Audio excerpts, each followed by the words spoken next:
Today's God's promise. 2 Chronicles chapter 15 verse 7. Be strong and do not give up, for your work will be rewarded. ఈరోజు దేవుని వాగ్దానం.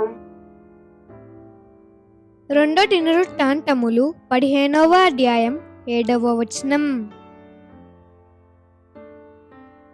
మీరు బలహీనులు కాక ధైర్యము వహించుడి, మీ కార్యము సఫలమగును.